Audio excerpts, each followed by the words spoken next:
Good day. My name is Akshaj Bhardwaj and this is my student ID. My student number is s4010608, and in this video I will basically provide a brief demonstration of my implementation for question 4 for assignment 2 of cyber security attacks and incidents response. So if we just head to the Kali Linux virtual machine, um, basically our goal for this video is to validate my hypothesis, which is using the Suricata generated JSON file which was provided to us and the JQ tool on Kali Linux.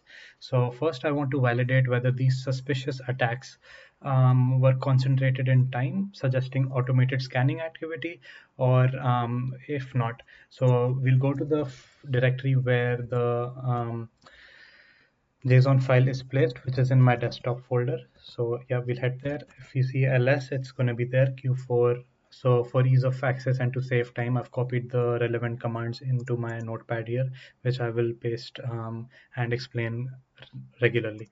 So yeah, if you just run this command basically filters alerts by signatures and targets those 4 ports and extracts their timestamp. From the output in this screen, we can observe that these alerts are caused within short, very short intervals, a few seconds, confirming bursts of targeted probing to basically extract information from the user.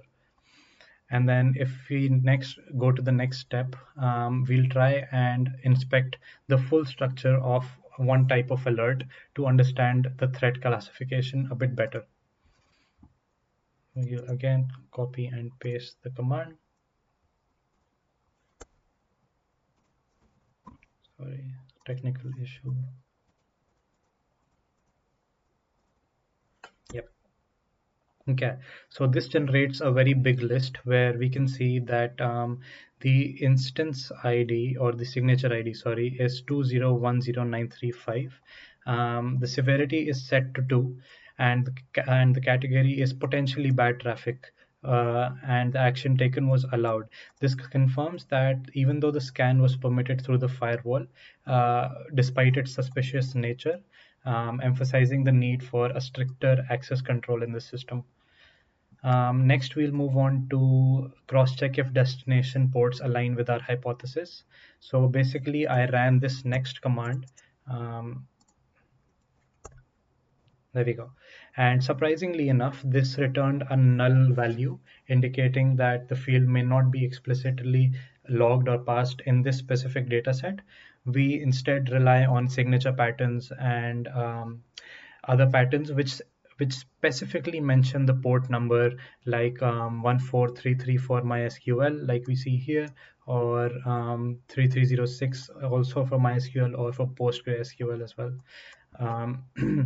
So to identify the top offending IP addresses involved in the scan activity, I used this next command, which proved to be helpful to me. Yep. So if you can see in this output, we can see that this revealed multiple entries from a few IP addresses like this one, 61.176.22.167. Confirming that targeted and persistent scanning behavior is being observed in this particular system, likely by automated tools.